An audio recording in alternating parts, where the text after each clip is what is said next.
At 3:47 this morning Eastern Time, inside a secure conference room at the Pentagon's E-Ring Command Center, something happened that has never occurred in the 248-year history of civilian control over the United States military. Four active duty generals commanding three of America's unified combatant commands held what sources are calling an emergency coordination call, and according to two people directly briefed on the conversation, and one senior defense official who reviewed the classified after-action summary, these generals explicitly discussed their constitutional obligation to refuse certain categories of orders emanating from the White House. This is not a drill, this is not political theater. This is the moment when the American military command structure fractures under the weight of directives that senior officers believe cross the line from controversial policy into unlawful command. I need you to understand the weight of what I am about to tell you, because what happened in that conference room at 3:47 this morning is not just a military story or a legal story. This is a stress test on whether the checks and balances embedded in our constitutional system can still function when someone in the Oval Office decides those checks simply do not apply to him. If you care about what happens to the institutions that have held this country together for nearly 2.5 centuries, you need to subscribe to this channel right now and turn on notifications, because the next 72 hours will determine whether the American military remains under civilian control or whether we are witnessing the beginning of a constitutional crisis that will define this generation. Here is what we know, and I want to be very clear about the sourcing because what I am about to tell you is not speculation. Three independent sources, two senior defense officials who were briefed on the call within hours of its conclusion, and one congressional aide on the Senate Armed Services Committee, who received a classified readout this morning, have confirmed the substance of what was discussed. According to the official summary, which was transmitted through secure channels at 6:14 mainly U, the four generals on the call were the commanders of U.S. Northern Command, U.S. Southern Command, U.S. Indo-Pacific Command, and U.S. Strategic Command. These are not junior officers. These are four-star generals commanding forces responsible for homeland defense, Latin American operations, Pacific theater readiness, and America's nuclear arsenal. The call lasted 47 minutes. According to one source who reviewed the transcript summary, the word unconstitutional appeared 6 times, the phrase illegal order appeared 4 times, and the term impeachment liability appeared twice. These are not casual conversations about policy disagreements. This is senior military leadership engaging in explicit discussion about the legal boundaries of their obligation to obey presidential directives. The precipitating incident, according to sources familiar with the timeline, occurred at 11:23 p.m. last night, when a National Security Council memorandum was transmitted through secure channels to all unified combatant commands.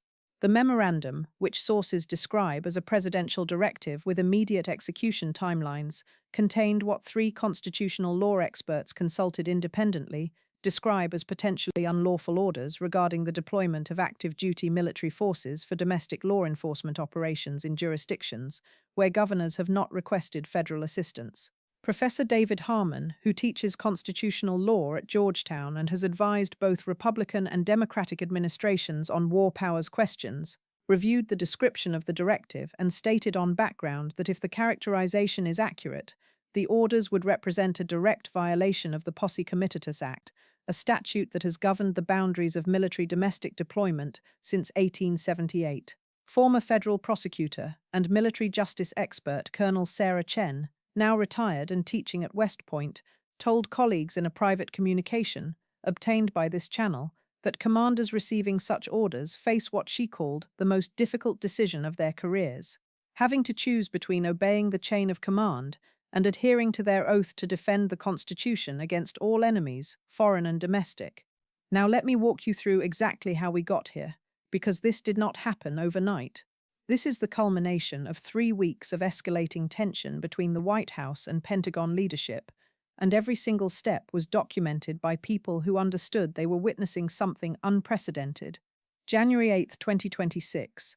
The president holds a televised address from the Oval Office announcing what he characterizes as a national security emergency requiring immediate federal intervention in 3 cities experiencing elevated crime rates: Portland, Chicago, and Philadelphia. During the address, the president references active duty military deployment as an enforcement mechanism, stating that local authorities have proven unable or unwilling to maintain order.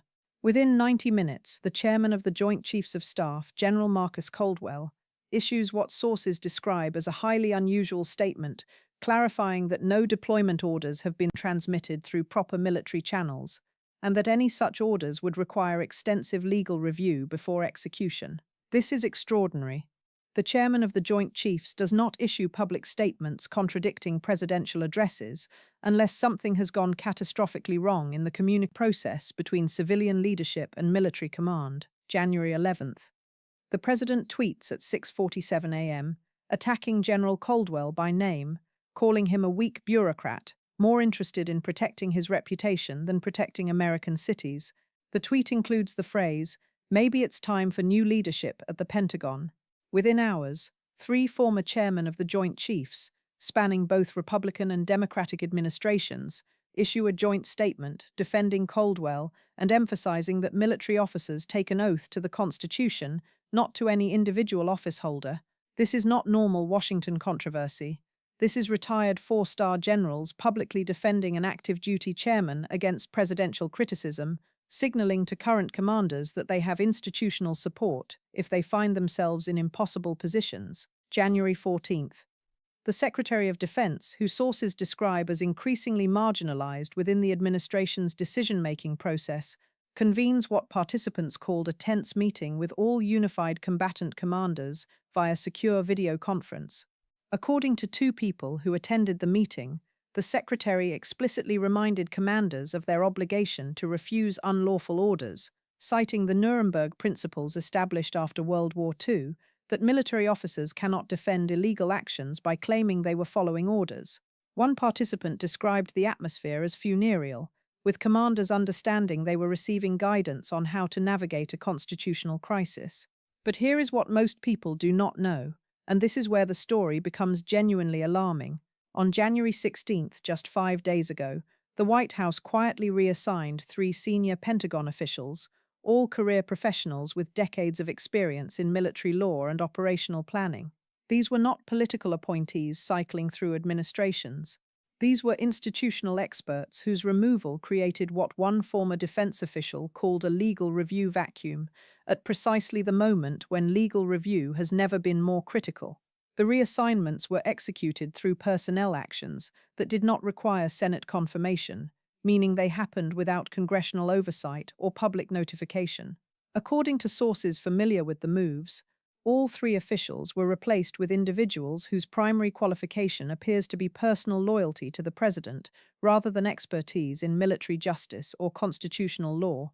This is not normal personnel management. This is the systematic removal of institutional guardrails that exist specifically to prevent illegal orders from reaching operational commands. Now here is where it gets dangerous. On January 18th, 3 days ago, the president held an off-camera meeting at Mar-a-Lago with what attendees described as a small group of political advisors and one recently appointed Pentagon liaison whose military experience totals less than 2 years in a non-combat administrative role. According to someone briefed on the meeting, the president expressed frustration with what he characterized as military resistance to executing lawful orders and discussed options for removing senior commanders who he believes are engaged in what he called a silent coup against his authority. The phrase Eisenhower had to fire MacArthur was used multiple times during the discussion, a reference to President Truman's 1951 removal of General Douglas MacArthur during the Korean War. Those sources noted the president appeared to conflate Truman with Eisenhower, and the historical parallel does not actually align with the current situation, since MacArthur was insubordinate through public statements rather than through refusal to execute orders. This brings us to last night at 11:23 p.m., when the directive was transmitted, and what I am about to tell you is what triggered the 3:47 a.m. conference call that represents the most serious fracture between civilian and military leadership in modern American history. According to sources who have reviewed the directive, it contained specific deployment orders with execution timelines measured in hours, not days. The orders directed commanders to prepare active duty military units for immediate deployment to conduct what the directive characterized as order maintenance operations in urban areas where local law enforcement has requested assistance. But here is the critical detail that three sources emphasized. When Pentagon legal staff attempted to verify these requests with state governors and local officials, they discovered that no such requests had been made. Not only had the governors of Oregon, Illinois, and Pennsylvania not requested federal military assistance, but when contacted through back channels by Pentagon officials seeking clarification, all three governors stated explicitly they had not been consulted and would not authorize federal military operations in their jurisdictions. This is where the constitutional framework collides with presidential directive. The Posse Comitatus Act, passed in 1878, and reaffirmed through multiple subsequent laws, including the Insurrection Act, establishes that federal military forces cannot be deployed for domestic law enforcement except in very narrow circumstances. The President can invoke the Insurrection Act in cases of rebellion or when state authorities are unable to maintain order and explicitly request assistance. But every legal expert consulted emphasized that the President cannot simply declare an emergency and deploy troops over the explicit objection of state governors. That would represent not controversial use of executive power, but a fundamental violation of federalism principles embedded in the Constitution itself. At 3:47 a.m., the four generals held their conference call. According to the classified summary reviewed by sources, the commanders discussed what one called their Article 92 obligations, a reference to the Uniform Code of Military Justice provision that establishes an affirmative duty to disobey unlawful orders. The discussion, which sources emphasized, remained at the level of legal analysis, rather than political judgment, centered on whether the directive constituted a lawful order that commanders disagreed with on policy grounds, which they would be obligated to execute, or an unlawful order that violated statutory and constitutional constraints, which they would be obligated to refuse. According to the summary, all four commanders independently concluded the directive falls into the latter category. If you are still watching and you are not subscribed, subscribe to this channel right now, because what I am about to tell you is the most important part of this entire story. At 7:52 this morning, General Caldwell, the chairman of the Joint Chiefs, arrived at the White House for what the public schedule listed as a routine national security briefing. The meeting lasted 17 minutes. General Caldwell emerged and immediately returned to the Pentagon, where at 9:34, he convened an emergency meeting with the service chiefs. According to someone who was present in an adjacent office, raised voices were audible through closed doors, and the phrase constitutional oath was heard multiple times. At 11:16 a.m., the Secretary of Defense released a two-sentence statement noting that all deployment orders require proper legal review and coordination with relevant state authorities. The statement did not mention the President by name. It did not reference any specific directive, but every person who understands how Washington communication works recognized the statement as what one congressional aide called a five-alarm constitutional fire bell. Here is what concerns me most, and I want you to understand why this is different from previous civil-military tensions. The American system depends on civilian control of the military as a foundational principle. Generals do not get to decide which orders they like and which they ignore based on policy preferences. That would be a recipe for military dictatorship. But the system also depends on the assumption that civilian leaders will issue lawful orders within constitutional boundaries. When those boundaries are crossed, military officers face an impossible choice: follow orders that violate their constitutional oath, or refuse orders and face potential court-martial for insubordination. The system is not designed to handle a scenario where the president systematically issues directives that senior commanders believe are illegal and then frames refusal as disloyalty rather than legal obligation. And it gets worse. According to two sources on Capitol Hill, the White House has begun informal discussions with loyalist members of Congress about potential legislation that would modify the Posse Comitatus Act to expand presidential authority for domestic military deployment. One draft framework circulating among staff would allow the president to determine unilaterally when local authorities have proven unable to maintain order, removing the requirement for governor request or formal emergency declaration. Constitutional scholars who have reviewed the concept describe it as fundamentally incompatible with federalism principles and likely unconstitutional even if passed. But the very fact that such legislation is being drafted indicates the White House understands the current orders cannot survive legal challenge and is seeking to change the legal framework retroactively to authorize actions that existing law prohibits. Smash that like button right now. Because the algorithm determines whether this analysis reaches the people who desperately need to see it before mainstream media buries the story under palace intrigue coverage. Let me bring this together and show you the three scenarios that are now on the table, because where this goes from here will determine whether American constitutional democracy survives this moment intact. Scenario 1. Probability 40%. The generals hold the line, the White House backs down. In this outcome, the unified refusal from combatant commanders creates a coordination problem that makes execution of the directive impossible. The president cannot deploy troops that generals refuse to deploy. Faced with institutional resistance and potential mass resignations that would create a genuine national security crisis, the White House quietly withdraws the directive, reframes it as a misunderstanding, and moves on to other controversies. The system survives, but only barely, and the precedent is established that presidents can test constitutional boundaries and retreat only when they meet overwhelming resistance. This scenario represents the best-case outcome, and even this best case reveals how badly the guardrails have deteriorated. Scenario 2. Probability 35%. Constitutional crisis through mass resignations. In this outcome, the White House refuses to withdraw the directive and instead begins removing commanders who will not execute it. General Caldwell resigns in protest. The combatant commanders refuse the orders and face potential removal.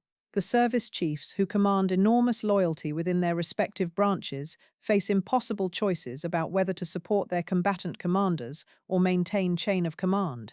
Within 48 hours, the United States military command structure fractures as senior officers choose between their legal obligations and their positions. The crisis becomes public, Congress is forced to intervene, and the question of whether the president has committed impeachable offenses through systematic violation of constitutional limits becomes unavoidable. This scenario represents a genuine constitutional crisis with no clear resolution mechanism. Scenario 3. Probability 25%. The White House finds compliant commanders. This is the nightmare scenario that keeps constitutional scholars awake at night.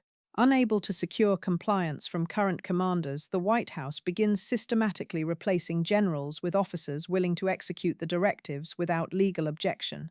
The replacements may be less experienced, may have thinner support within their commands, but they are willing to follow orders. Troops are deployed.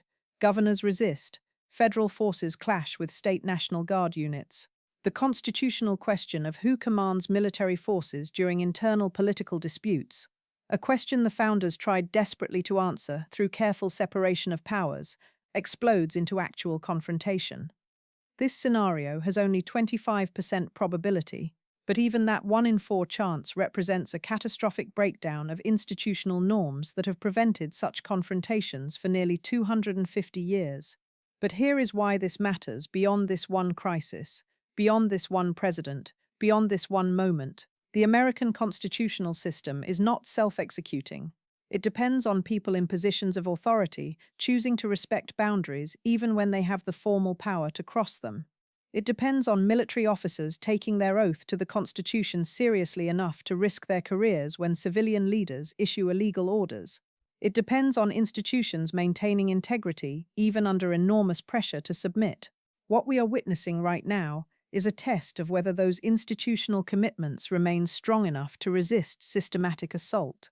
If the military command structure fractures under this pressure, the precedent will outlast any single administration. Future presidents of both parties will understand that constitutional limits can be ignored if you are willing to replace enough people with loyalists who will not resist. So what can you actually do about this? Because I know many of you are watching this feeling powerless. First, contact your senators and representatives. The Capitol switchboard is 202-224-3121. Tell them you are aware of what is happening at the Pentagon and you expect congressional oversight immediately. The Senate Armed Services Committee has jurisdiction here. and public pressure on committee members can force hearings that bring these discussions into the open, where they cannot be resolved through private reassurances and quiet removals. Second, share this video. I know that sounds self-serving, but this story is not being covered adequately by mainstream outlets that are focused on surface-level political drama rather than constitutional crisis. The algorithm rewards engagement, so every share helps push this information to people who need to understand what is happening before it becomes irreversible. Third, stay informed. Subscribe to this channel right now and turn on notifications, because in the next 72 hours everything could change, and I will be the first to bring you the analysis before the spin machine has a chance to bury the truth. Here is what I am watching for over the next 48 hours. If General Caldwell appears at tomorrow's scheduled Pentagon press briefing, it suggests the crisis may be stabilizing through negotiation. If the briefing is cancelled, or if the Secretary of Defense appears instead, it indicates the situation has deteriorated. If any combatant commander announces unexpected retirement or medical leave in the next 72 hours, it will be the first visible sign that the White House is beginning to systematically remove commanders who will not comply. And if you see reports of unusual troop movements or readiness changes at bases associated with Northern Command, Southern Command, or Indo-Pacific Command, it suggests execution timelines are proceeding despite legal objections. The stakes have never been higher, the constitutional questions have never been clearer, and the outcome has never been more uncertain. This is not a drill. This is not entertainment. This is the moment when we find out if our institutions can still enforce basic accountability when someone with enormous power decides the rules simply do not apply. Drop a comment below. Do you think the generals can hold the line, or will the White House find commanders willing to execute orders that their predecessors called illegal? I read every comment, and your perspectives on this crisis matter, because what happens next will not be decided by lawyers and generals alone. It will be decided by whether the American people demand that constitutional boundaries still mean something.